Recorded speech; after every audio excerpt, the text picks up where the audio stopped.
Like in any big city, on a cruise ship few stars can be seen at night. Even if sailing black waters, with black sky far from mankind, the ships themselves blast so much light pollution that you can see nothing but black. It's precisely how and why stars are not visible from the surface of the moon.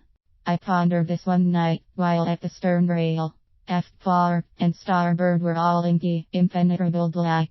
Far beyond the bow, I knew the orange glow of oil refineries illuminated moments in the swamps of Louisiana.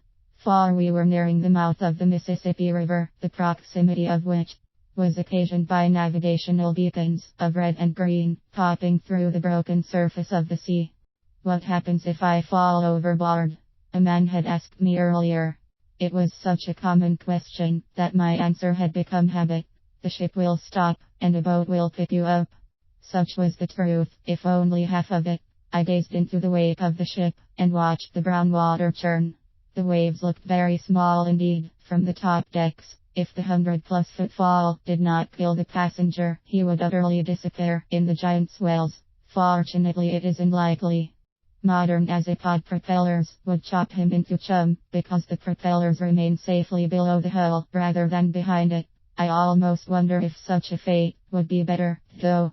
Certainly quicker and less terrifying than being alone in the dark, desperately struggling to remain atop that delicate skin of surface, above the gargantuan, unfathomable volume of unknown, below you. Then you tire sink, and become one with it. Safety training was very clear, in the case of a man overboard. First throw a life ring, then call the bridge. People assume the life ring is simply a flotation device, but it is in fact much more. A person's head will disappear from sight within seconds, from the deck of a big ship.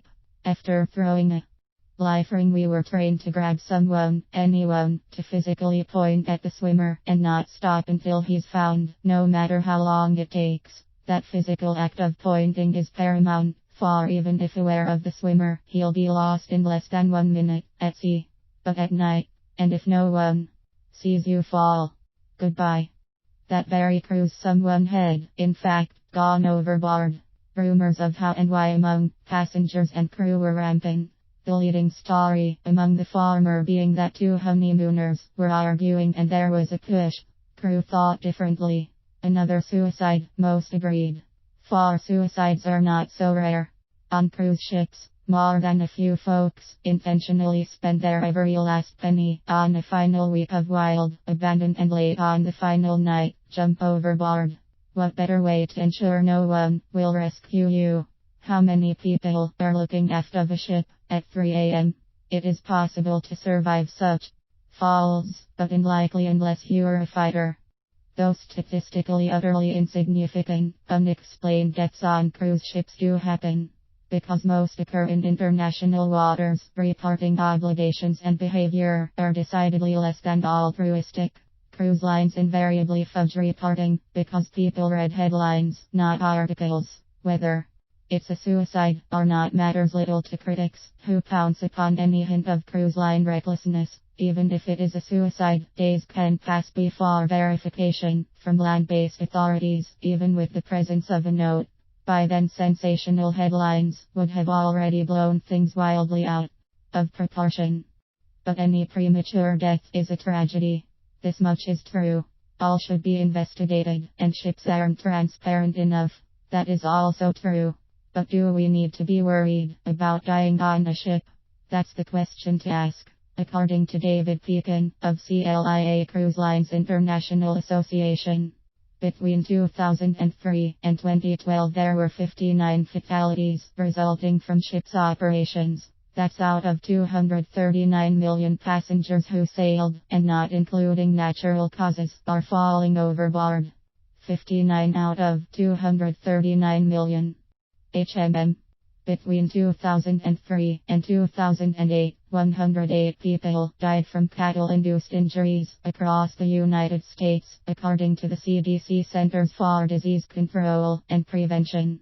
America's population is a tad higher than the statistic quoted 240M versus 300M or so, but that still makes cause twice as likely to kill you than anything on a cruise ship.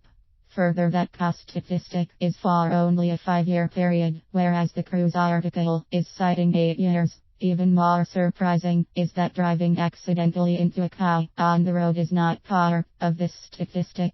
Thus, pure cow malevolence is twice as likely to kill you as being on a cruise. Am I being flippant?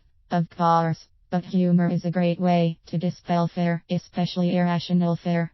On that dark cruise, outside the swamps of Louisiana, nobody knew for certain what happened, what caused the mysterious death. An investigation was eventually resolved somewhere on land, as was always the case. The only fact the crew knew for sure was that the man was never found until he washed up on the Gulf Coast several days later. I focused on a floating piece of flotsam and watched it disappear into the night. I counted off the moment it was lost to the blackness within 15 seconds.